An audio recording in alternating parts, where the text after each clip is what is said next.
What can you tell me about your cases, like when it comes to vehicle accidents? Well, there's a lot to tell about those. I mean, you get, I think expectations are probably the most interesting part about those, because you might have somebody who's in a bad accident, but they're fortunate and they don't have major injuries. And then you might have somebody who it's probably still a bad accident, but the photos of the damage to the vehicles don't speak to that. You know, it looks like maybe it was minor, and that person might have a broken bone or a disc issue in their back or something like that, a torn rotator cuff in their shoulder.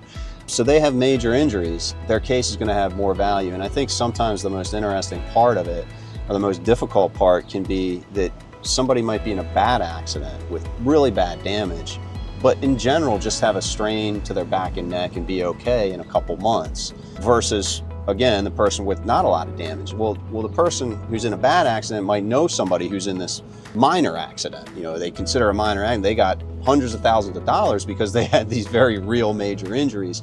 Sometimes dealing with the expectation of, you know, yes, you were in a bad accident, but the injuries don't justify hundreds of thousands of dollars. Fortunately, you know, you weren't hurt that bad. Setting those expectations can be kind of challenging, but it's something that, you know, you just have to be real with people, and you have to talk to them and explain it to them in a way that makes sense. And most people appreciate that and have common sense. And so, you know, it works for us doing it that way.